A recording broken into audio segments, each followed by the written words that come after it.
Checkpoints is presented by pharmaceutical company GM Pharma.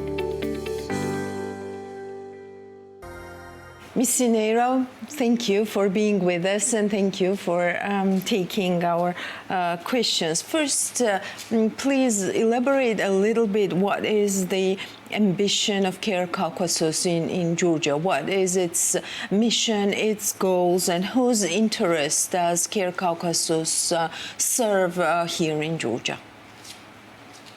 Thank you very much for the opportunity to connect. CARE, everywhere in the world and also in Georgia, we focus on women and girls and their empowerment.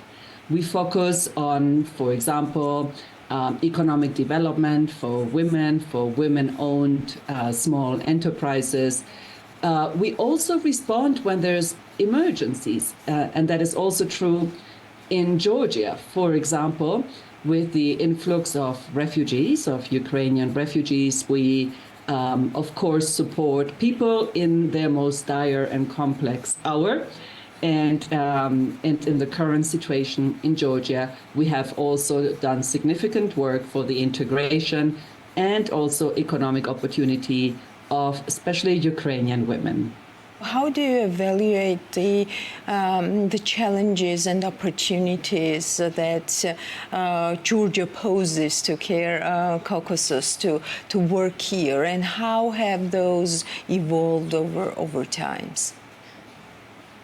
Well, in the Caucasus, we have worked now for several decades, for 3 decades, and it has always been a context that since then, in which we not only provide support and assistance, but also one from which to learn.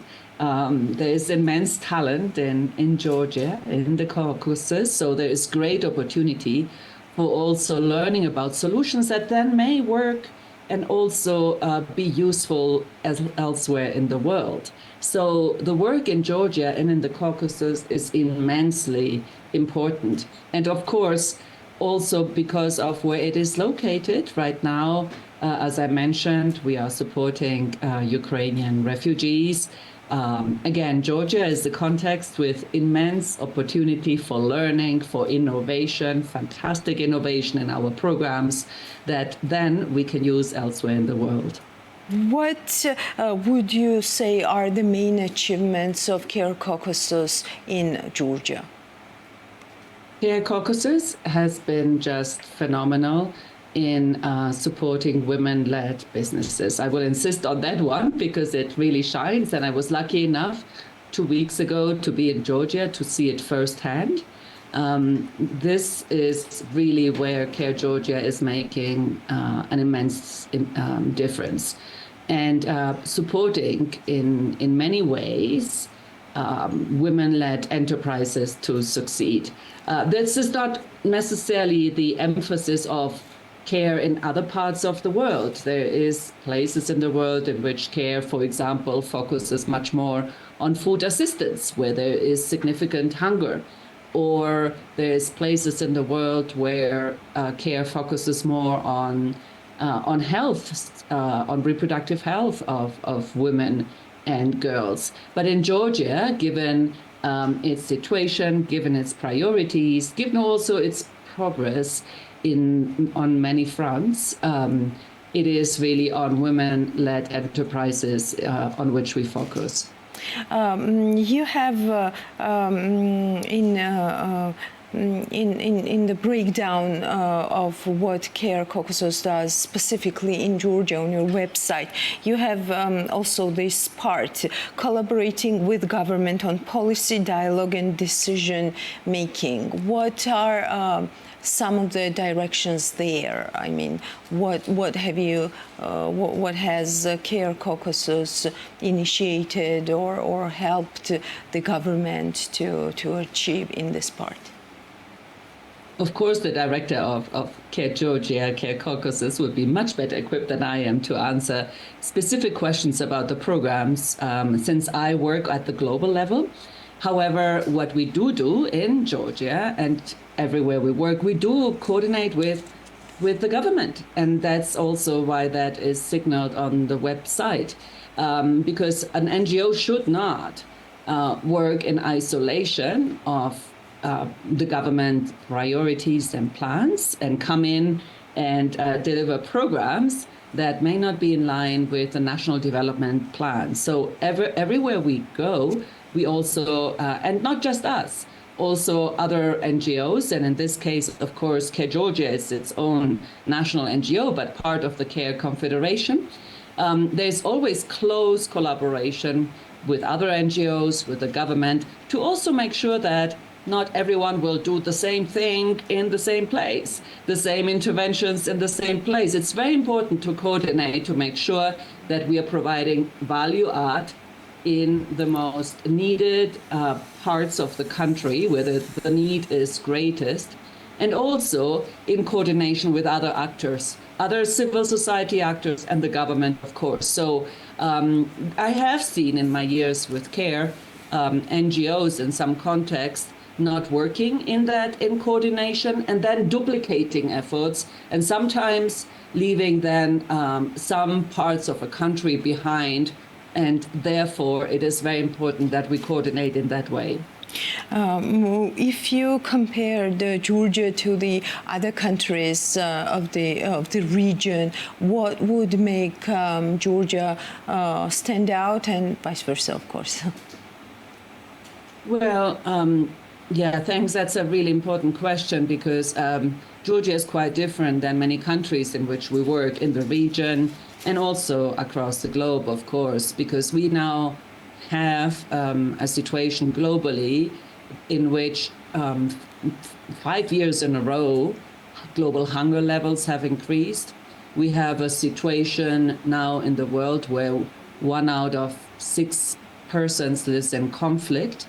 This is the highest number of conflict-related deaths we have had this year of civilians in decades.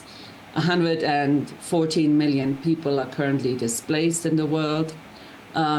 So this is really a situation right now in which, of course, in the region, we have the war in Ukraine. We have also a very, very complex situation, of course, in Turkey with now war in Syria since 2011, and therefore a very significant millions of Syrian refugees living in Turkey. So there's many contexts, and of course, and a bit further away, but not too far in the region, of course, Gaza. So when you compare the situation in Georgia with that of other contexts, of course, it is much better off. However, in every country, there's inequality. There's usually those that live more in the capital cities that are better off, those that live in rural areas that still struggle and need support in order to come by. And again, what strikes me in Georgia is its incredible capacity of its people, its innovation, its potential to be truly a laboratory of solutions that can be applied elsewhere. So I think that is what I would highlight. Let me highlight maybe one more topic, which is of course a concern everywhere in the world, and that is that 72% of the world's population now lives in countries with authoritarian rule. So democratizing has been the lowest in decades, and in many countries there's only ceremonial elections, and we're seeing really a complex situation worldwide in that regard. So we need all better solutions for more democratic societies in which there's deep dialogue to find solutions together to address inequality and poverty. You mentioned democracy and democratization, and Georgia's aspirations to Euro-Atlantic integration and how Georgia is striving to become a member of the European Union and the NATO. And the main obstacle so far for this opened opened window of opportunity for Georgia is the so-called Russian law. Has the Russian law changed anything on Care Caucasus agenda? It has not. I mean, of course, we don't work in politics. We work on with development and addressing poverty. But so far, we're doing the work as we have done for 3 decades very successfully, and are working strongly with the communities in the country in which we have the honor to serve and work with them. So our work is going ahead as planned. But of course, you understand that it has nothing to do with the law itself. Has nothing to do with the content itself, like what you are doing. It's just getting the foreign funds, and if those foreign funds are 20% or more of the revenue, then the organizations, civil organizations, have to register as basically as foreign agents. So how would you assess what Care Caucasus is doing in Georgia through its partners, as you mentioned, through collaborations, through Care Georgia? Does it serve Georgia's interest or any other global interest? We serve the interest of the people that need our support in order to advance in their lives, economically, socially. So that's the interest that we serve and that we will always serve. I'm very aware of the law that you just mentioned, but for now it has not impacted the work we do, the work we have done every day. And our interest is to serve the people that require assistance to advance in life, those women that lead enterprises. That's where we focus our attention. Looking forward, what could be the implications of this law to your mind? Because all the partners, or the strategic partners of Georgia, urge Georgia to take the law down because it will impact the way the civil society and media are functioning in this country.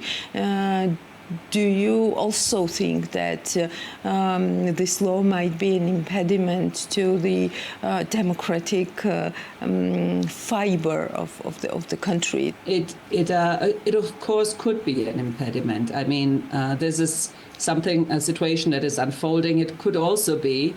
It could also then impact even donor funding. That is, even the donors could decide that therefore they may prefer not to assist Georgia given these kind of laws. That is happening, by the way, in other countries as well. In other countries where there's several, probably too many to name, where there have been similar laws, and then donors are then also shy in terms of investing in a country where there are these kind of laws. So not only is it complex from the civil society side, it then often happens that there's just less flow of resources in support of people that need this assistance. So most definitely, it would be better not to have such a law so that there's a smooth collaboration between all actors in society, everybody that needs to government, non-government organizations, partners of all types, the communities themselves that need to come together in support of each other, and not in fear of each other, but in support of each other in order to work collaboratively to address these problems. But again, of course, I'm not an expert in Georgia and its laws, but the best thing that can happen in any society in the world is working in togetherness in order to advance an agenda to support those that need our support. And Sofia, thank you so much for your time. One of the focuses of Care works in Georgia is also proper and sustainable economic development.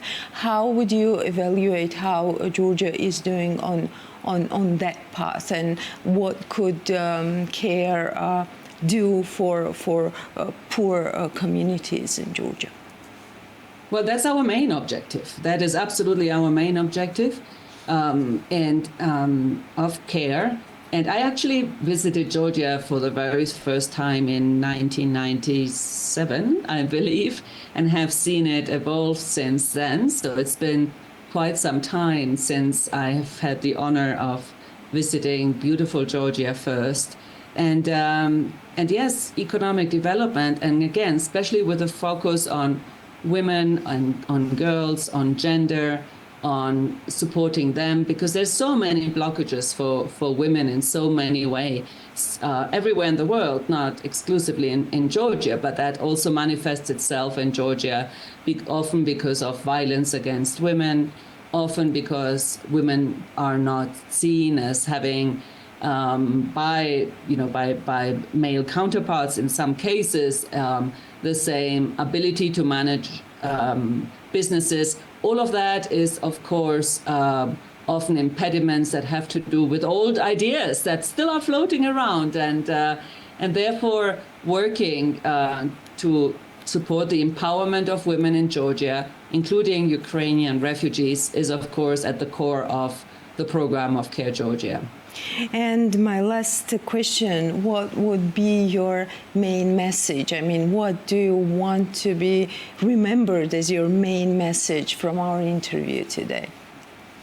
I think the main message is that it really takes the collaboration of many in order to address complex problems that the world and Georgia is confronted with at a time which feels very, very difficult in the world, and that focusing on women and girls and their empowerment economically and also on other fronts, as leaders in society, is actually essential for peace building, because peace often has started with women at home, in the communities, everywhere. And therefore, investing in women and girls is actually a peace building activity and a peace-building strategy that we should all pursue. Thank you so much, Sofia, for your time, and thank you for this very interesting interview. Thank you very much for the opportunity to connect. Thank you. The Checkpoints is presented by pharmaceutical company GM Pharma.